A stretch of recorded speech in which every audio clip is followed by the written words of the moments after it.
Thank you all for being here. Just had a good meeting with President Zelensky. I reiterated to him that we stand with him and against Putin's brutal invasion. The American people stand for freedom, and they're on the right side of this fight. I have asked the White House since the day that I was handed the gavel as Speaker for clarity. We need a clear articulation of the strategy to allow Ukraine to win.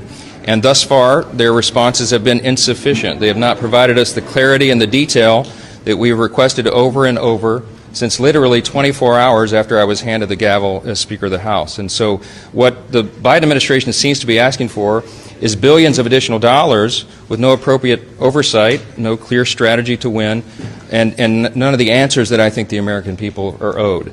I have also made very clear from day one that our first condition on any national security supplemental spending package is about our own national security first. The border is an absolute catastrophe, and this is because of the policies of this White House and this administration. We had 12,000 illegal crossings on one day last week alone, on Wednesday. We have almost now 280 known terrorists that have been apprehended at the border. None of this counts the gotaways. If you add the numbers up, it's almost 7 million people who have been encountered at the border just since President Biden took office, and at least 2 million gotaways. This is twice the population of my state of Louisiana. Fentanyl is the leading cause of death for Americans aged 18 to 49 in this country. Fentanyl poisoning, because it's allowed over the border. We have human trafficking and all the other terrible things. In the last 3 months, October, November, December alone, we've had more illegal crossings at the border than in any entire year during the Obama administration.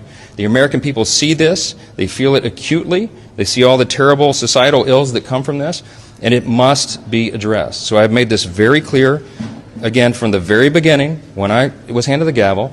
We needed clarity on what we're doing in Ukraine and how we'll have proper oversight of the spending of precious taxpayer dollars of the American citizens, and we needed a transformative change at the border. Thus far, we've gotten neither.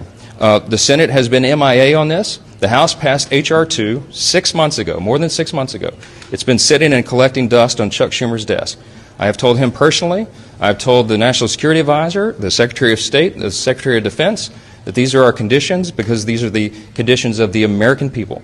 And we are resolute on that. It is not the House's issue right now. The issue is with the White House and the Senate. And I implore them to do their job because the time is urgent, and we do want to do the right thing here. With that, Mr. Speaker, the House in session.